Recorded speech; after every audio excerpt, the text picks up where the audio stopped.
Hola, ¿qué tal amigos? Bienvenidos a Democracia 2018, el espacio político electoral donde conocerás diversos temas que te atañen como ciudadano.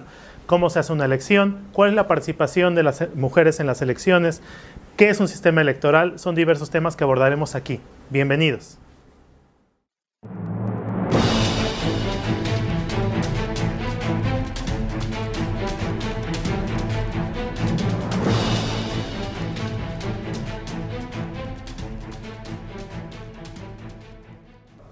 Hola, ¿qué tal amigos? Bienvenidos a Democracia 2018, el espacio político electoral donde atendemos todas las dudas que atienden a tu ciudadanía y que te pueden ayudar a participar mejor en los procesos democráticos del país y la vida en general. El día de hoy nos acompaña el doctor Arturo Moreno, quien es un doctor en finanzas públicas, destacado catedrático de esta Universidad de Jalapa y también parte del personal administrativo, asesor financiero de empresas en el sector privado. Así que bienvenido.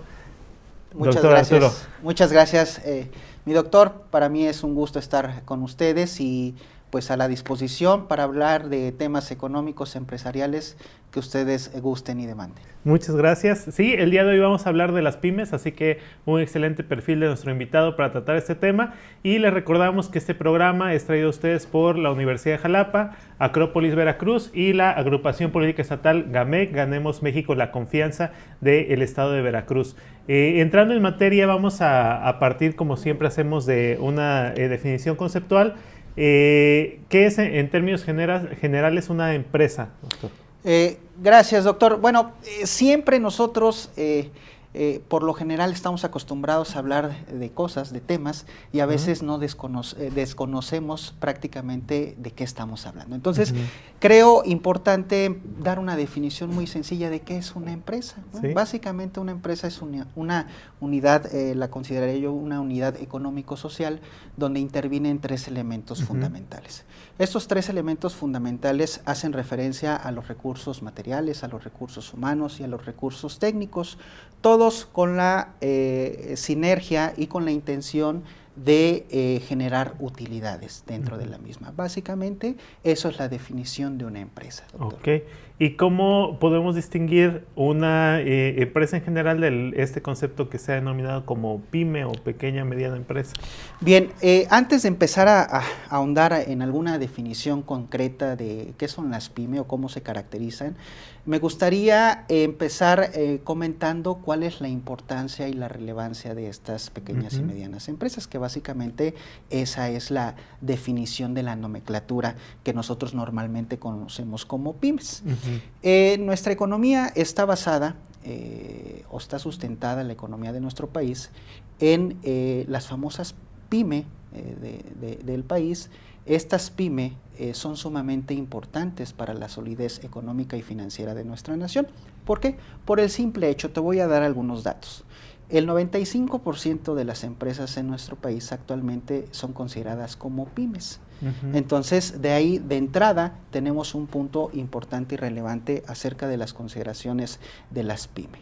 Número dos, la mayoría de las pyme absorbe aproximadamente el 75% de la mano de obra de nuestro país. ¿Qué quiere decir esto? Que toda la población económicamente activa de nuestro país está trabajando en una pyme, ¿no? Y el tercer punto que me parece muy importante mencionarlo es que las pyme en nuestro país contribuyen a más del 50% del Producto Interno Bruto. ¿Qué es el Producto Interno Bruto? Bueno, pues es la producción de bienes y servicios que genera un país, donde a partir de esta variable, que es conocida como una variable macroeconómica, podemos tener una radiografía de alguna entidad, de alguna nación, ver efectivamente cuál es la solidez económica de esta entidad. Entonces, pues si contribuye al Producto Interno Bruto de manera importante, absorbe una gran cantidad de mano de obra y que además en conjunto a la totalidad de las empresas, pues las pymes son las que más tienen mayor presencia en el mercado. Bueno, pues de ahí radica la importancia de comentar, saber, analizar y procurar estas unidades económicas clasificadas como pequeñas y medianas empresas. Una de las características principales de las pequeñas y medianas empresas son obviamente el número de personas que allí colaboran.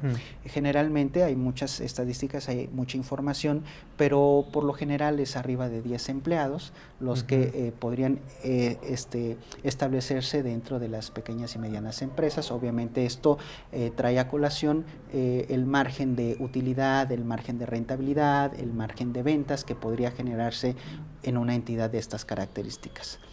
Algunas de las ventajas que podrían obtener estas pequeñas y medianas empresas es en la fiscalización. Obviamente, pues existen cierto tipo de bondades precisamente para establecer una, digamos, una consideración especial a estas unidades económicas, ¿no? Pues la contribución de los impuestos es, digamos, mínima, los requisitos, aunque sin embargo, al ser una pequeña empresa, la responsabilidad generalmente la absorbe una sola persona. Entonces, de repente, cuando no hay una buena administración, cuando no hay una buena organización de estas unidades económicas, pues algunos especialistas comentan que el tiempo de vida normal de una pequeña empresa es alrededor de los 2 años, si no está bien estructurada, si no está sólida, si solamente dejamos todo a la parte empírica de la administración de estas unidades económicas, ¿no? Y es sumamente importante hablar de estas empresas. Muy bien. Entonces, asentando ahí algunos de los puntos muy interesantes que se han tocado en la respuesta, tenemos una conceptualización de la pyme que tiene como principal integrante el factor humano, o sea, son el número de trabajadores o el volumen de ingresos, o sea, es por número de trabajadores. Generalmente es por número de trabajadores. ¿Y el 10 es el límite máximo? El límite inferior, de ahí hasta 250, porque bien. Hay que recordar que estamos hablando de pequeñas y medianas empresas. Están las pequeñas y están las medianas, que ya en las medianas, bueno, pues prácticamente podríamos decir que están a un pasito de convertirse algunas en grandes empresas. Entonces, ese margen se va hasta casi los 250 Muy empleados. Bien. Y entonces un negocio, empresa, como sabes, nosotros ocupamos el término y no lo conocemos exactamente, que tenga 9 o menos, no entra en esa sería considerada como una MIPYME. Microempresa. Si ese concepto nosotros lo sumamos a las pequeñas y medianas empresas, déjame decirte, doctor, que los indicadores aumentarían, ¿no? Entonces, si hace un momento te dije que de las pymes, el del total de las empresas en nuestro país, el 95% son pymes, si nosotros le incluimos el concepto de la microempresa, pues este porcentaje aumenta, o sea, nos vamos por ahí del 98%. ¿Qué quiere decir? Que hay muchas empresas sumamente pequeñas, no son pequeñas, son microempresas, ¿no? Muy bien. Y este concepto de que ya nos has platicado y que tiene tanta importancia en cuanto a datos a nivel de la economía nacional, pero que a la vez, como nos decías, a veces tiende a ser con una estructura no tan formal, un par de años sí puede entrar en crisis, algunas igual puede que se consoliden. ¿Qué impacto tiene para la economía mexicana? Pues mucho impacto, precisamente de ahí radica la importancia de estudiar a fondo estas unidades económicas, porque como te lo decía al principio, de esto depende la economía y la solidez de nuestro país, financiera y económicamente hablando. Es menester de las autoridades, de un trabajo colaborativo con la sociedad civil, de la observancia y el seguimiento y el comportamiento, obviamente, de estas unidades económicas.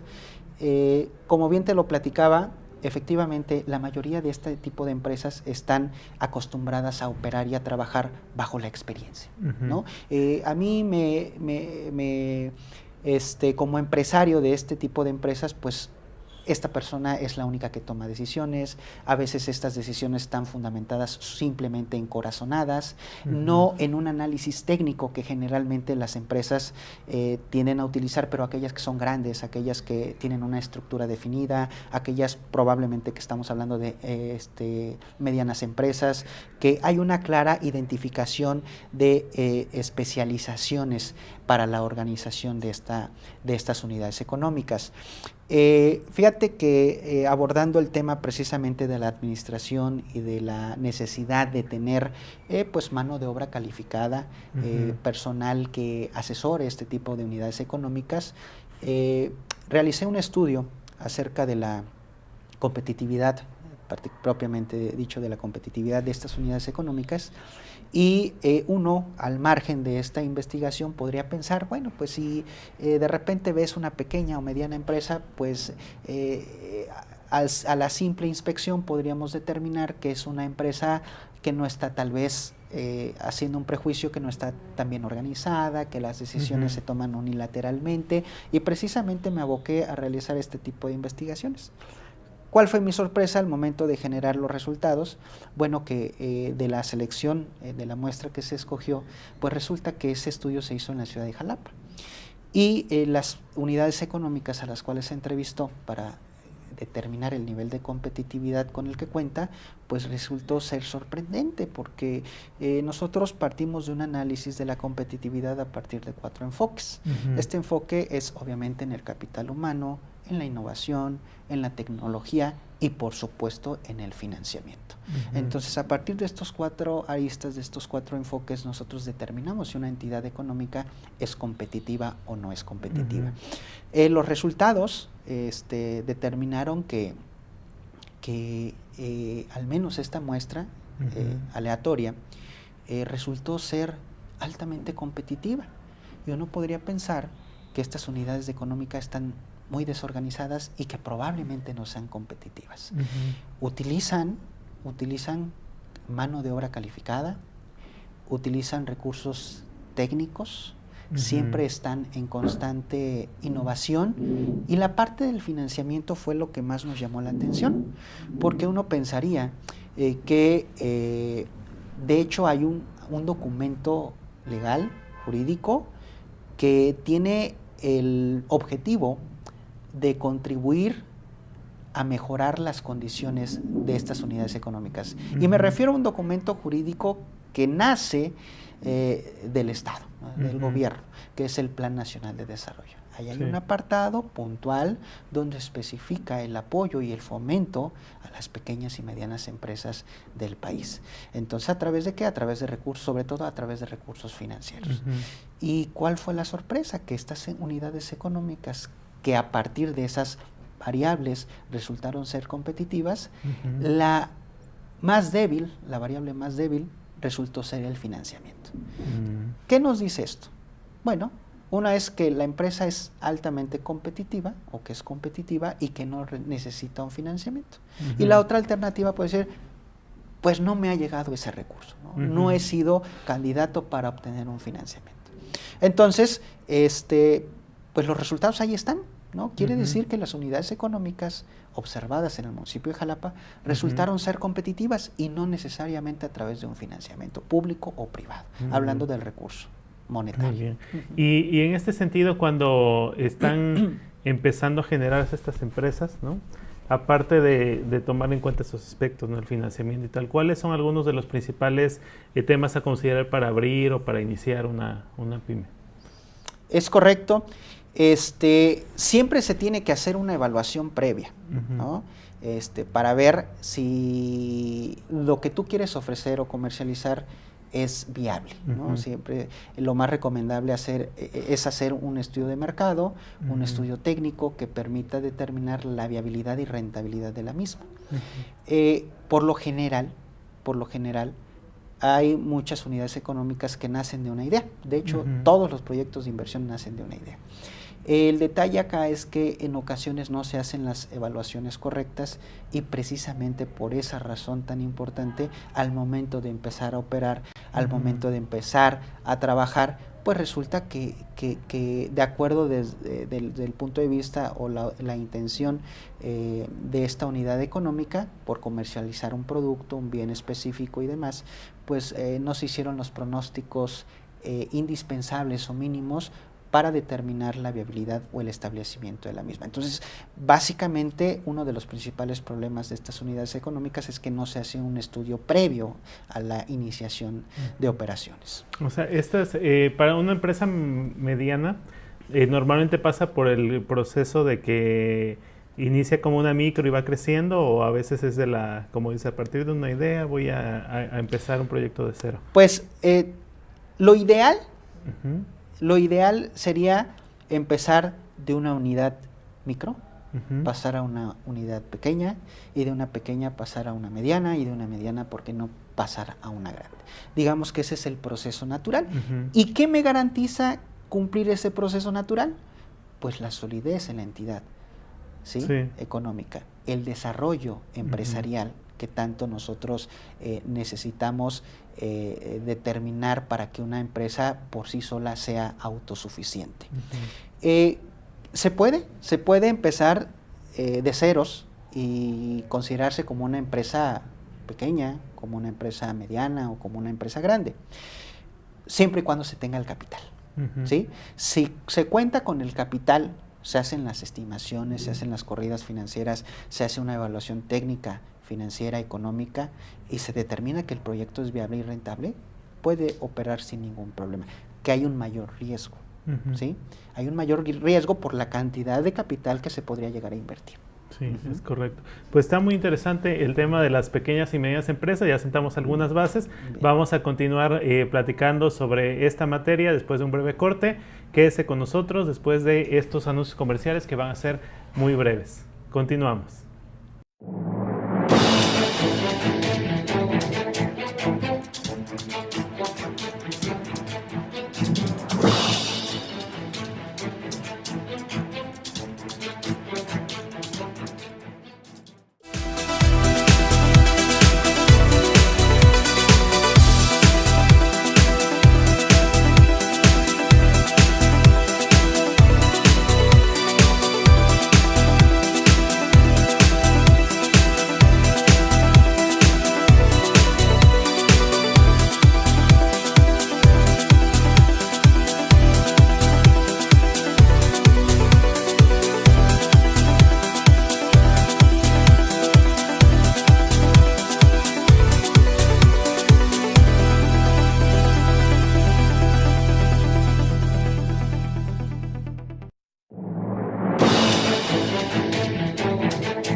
Gracias por continuar con nosotros, amigos, en Democracia 2018. Estamos abordando el interesante tema de las pymes con el doctor Arturo Moreno, catedrático de la Universidad de Jalapa y también destacado académico en varias actividades y profesionales también dentro y fuera de la universidad. Ya sentamos algunas bases, doctor, decíamos antes del corte, y vamos a seguir abundando en el tema de cómo las pymes pueden contribuir al desarrollo de nuestra economía, ¿no? Ahora, bueno, principalmente hablando en esta materia política y de los programas que de repente el gobierno incentiva para inyectar apoyo a las pymes, pues estamos en un periodo de transición, ¿no? O sea, debería el gobierno seguir apoyando a las pymes, cómo hacerlo, porque estas nos contribuyen a la economía mexicana en general. Bien, sí, fíjate que es muy interesante el tema el cuestionamiento que haces, a partir de las definiciones que hemos venido platicando. Como lo comenté hace un momento, el sustento económico, la solidez económica de nuestra nación está sopesada particularmente, sobre todo, en las pequeñas y medianas empresas. Si bien es cierto que contribuyen significativamente al Producto Interno Bruto, y que además absorben una gran cantidad de mano de obra de nuestra nación, es súper importante que las empresas sigan sobre ese cauce. Ya lo mencionamos también, hay un documento, hay un eje rector que determina la importancia de estas unidades económicas y el motivo por el cual deben ser apoyadas. Se deben cuidar, se deben proteger, se deben guiar, se deben desarrollar. Particularmente, esta contribución hace referencia a un factor sumamente importante, que es la generación de empleos. Para una economía es relevante el hecho de contar con fuentes de empleo. Esto particularmente, ¿por qué? Bueno, porque esto nos garantiza que las familias, que los profesionistas, que toda la sociedad civil que está en busca de un empleo lo tenga. ¿Sí? Al tener estas personas un empleo, tienen una generación de ingresos. Esta generación de ingresos, obviamente, le da la posibilidad de adquirir bienes y servicios, de consumir, ¿sí? Si esta familia, si esta persona tiene la capacidad de consumir, podemos hablar de cierto nivel y cierta calidad de vida. De repente, hay personas que traen la camisa socialista bien puesta. Y a veces el hablar de temas que tienen que ver con lo material, que sea una persona materialista, yo te preguntaría, doctor, ¿te consideras una persona materialista? Pues no, principalmente. Generalmente esa es la respuesta. Uno lo rechaza así como el Es término, correcto, ¿no? es correcto. No, yo no soy una persona materialista. Ajá. Sin embargo, sí lo somos. Materialistas y sumamente consumistas. Cuando yo planteo esta pregunta, generalmente se la pregunto a los chicos, a mis alumnos. Díganme quién es materialista. Pocos levantan la mano. Inmediatamente después les pregunto que quién tiene un teléfono celular. Todos tienen teléfono celular. Si yo les pregunto quién se compra zapatos con regularidad, todos nos compramos zapatos con regularidad. Le digo, ¿para qué estás estudiando? Generalmente yo les hago referencia, seguramente ha de ser porque quieres saber más, porque quieres conocer más, porque quieres ser una persona culta. Sí, pero ¿qué hay detrás de todo eso? Uno se quiere preparar, uno quiere garantizar su futuro. Sí. A través de tener mayores herramientas, mayores habilidades, mayores capacidades. En función a esto hay una relación íntimamente entre la cualificación y el nivel de ingresos, ¿no? Entonces esto va, digamos, junto con pegado, ¿no?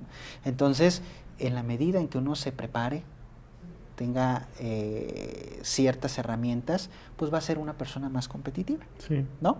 Entonces, de ahí se deriva el hecho de que, bueno, pues estás aquí por un fin ulterior. ¿Cuál es tu fin ulterior? Pues tal vez gozar de una mejor calidad de vida. Esa mejora en la calidad de vida, ¿cómo la vas a conseguir en nuestra sociedad? Pues teniendo dinero. Si tú tienes dinero, tienes la capacidad de comprarte un auto, que eso sin lugar a dudas, ese auto te da comodidad, tranquilidad, un beneficio, ¿no? Si tú tienes un buen nivel de ingresos, puedes adquirir una vivienda, ¿no? Que tenga piso, que tenga baño, que tenga espacio. Eso habla de una calidad de vida. Pero ¿qué requeriste para conseguirlo? Pues ganar dinero. Y todos son bienes materiales. Y todos son bienes materiales, ¿no? Entonces, de repente uno cuestiona, uno critica incluso el sistema económico, pero nosotros somos esclavos del sistema económico, ¿no? Nosotros contribuimos a ese sistema económico. Nosotros hacemos incluso que las brechas entre las clases sociales sean más grandes, ¿no? Entonces, cuando a mí me preguntan, ¿usted se considera una persona materialista? Yo digo que sí, pero justificando de que a partir de esto puedo conseguir y puedo mejorar mi calidad de vida, ¿no? Entonces, pues sí, digamos, de ahí recae la importancia de las unidades económicas, ¿no? De estas unidades económicas que ahorita tocábamos el tema a nivel nacional, pero también antes del corte se hablaba de este estudio que se realizó en la ciudad de Jalapa, y al menos en un primer acercamiento a este tema, mucha gente considera que en nuestra ciudad hay principalmente la industria del gobierno y la industria de la academia, ¿no? Por la universidad y porque al ser capital están aquí las sedes de los poderes. Pero qué tan importante es también en una economía como la del municipio de Jalapa el aspecto de las pymes, ¿no? Y ya más que las estudiaste, sobre qué sector van o qué tanta solidez tiene. Ya nos habla de que sí hay empresas competitivas, pero no sé si pudiéramos abundar en ese tema. Sí, efectivamente, como bien se los comentaba, doctor, el análisis que se hizo acerca de las pymes en el municipio de Jalapa dio grandes resultados. Déjame comentarte además que la mayor cantidad de empresas pyme en nuestro país, incluso en el municipio de Jalapa, son pymes del sector servicios, porque ya llevamos muchísimos años que el sector servicios es el más dinámico económicamente hablando, es el que más se mueve, donde más empresas hay, donde se comercializa, donde incluso podríamos pensar de mayores niveles de rendimiento y utilidades para las empresas. Entonces, generalmente el empresario o aquella persona que tiene intenciones en establecer una empresa, en crear una empresa o mejorar la que tiene, siempre está enfocado, en la mayoría de las ocasiones, en el sector servicios. Como tú bien lo comentabas, el municipio de Jalapa es un municipio que se sustenta por dos actividades fundamentales, que es el sector gobierno y el sector educativo. Entonces, pues sí, somos un municipio en aras de crecimiento, en aras de muchas oportunidades que podemos desarrollar en el mismo municipio, pero la mayor cantidad de las empresas están consideradas dentro del sector servicio, precisamente porque es el sector más dinámico en la economía actualmente. Muy bien, y hablando sobre el otro aspecto que se tocaba en un inicio, donde algunas de estas pequeñas y medianas empresas no se llegan a consolidar, pasan 1, 2, 3 años y vienen abajo. ¿Cuáles son los factores que condicionan el fracaso, llamémoslo así, de una pyme? Fíjate que la mayoría obviamente es por una mala administración y que probablemente quien esté al frente y tome las decisiones financieramente o económicamente hablando sea una persona que pues tal vez no tenga los conocimientos, que todo lo haga de manera empírica. Sin embargo, la mayoría de este tipo de empresas son familiares. Entonces, de repente ahí el factor familiar o el parentesco genera grandes conflictos administrativos. Y eso es un lastre, es una limitante para el desarrollo mismo de estas unidades económicas. Primero, en establecer las condiciones administrativas, organizativas, y que muchas veces no se respetan. Yo siempre, cuando se acercan conmigo y me piden un tipo de asesoría, de recomendación, de cómo administrar sus empresas, yo lo primero que les pregunto ¿es una empresa familiar? Sí, es que está mi esposa, están mis hijos, están mis hermanos, están mis primos. Entonces dije, perfecto, no hay ningún problema en que sea una empresa familiar, simplemente tenemos que respetar la empresa. Por lo regular, cuando hay, todo deriva de un desorden financiero, desde mi punto de vista. Este desorden financiero se debe particularmente a que no hay, por ejemplo, por ponerte un ejemplo, no hay sueldos y salarios establecidos. Imagínate que tú tengas una empresa, que tú tomes las decisiones, pero que no te asignes un sueldo. Obviamente, si la empresa es rentable, seguramente habrá un saldo positivo en el banco, seguramente lo habrá cada mes. Si yo te pregunto cuánto ganas, seguramente me vas a decir cuánto ganas. Si yo te pregunto, cuánto gastas, seguramente sabrás cuánto gastas. Si yo te pregunto cuánto ganas, seguramente no sabrás ese dato. ¿Por qué? Porque por lo regular, si tienes una necesidad, vas al cajón de la empresa o vas a las cuentas de la empresa y yo quiero comprarme un coche. Así lo tomas y lo compras. La empresa probablemente tenga la capacidad de pagar ese coche, ¿sí? Pero si no empezamos desde ese ordenamiento financiero, pues francamente las expectativas de la unidad económica son principalmente hacia el fracaso, ¿no? Entonces, yo creo que lo primero que se debe hacer en este tipo de unidades económicas es realizar un orden financiero. Y no necesitamos de una cualificación. No necesitamos tener un doctorado, tener una maestría, tener una licenciatura incluso, para tener esto debidamente organizado y estructurado. Hablando exclusivamente de la economía, yo la considero como una ciencia donde se utiliza mucho el sentido común y la razón. Por eso le digo siempre a los jóvenes, no necesitas tener un doctorado en economía para tomar decisiones racionales.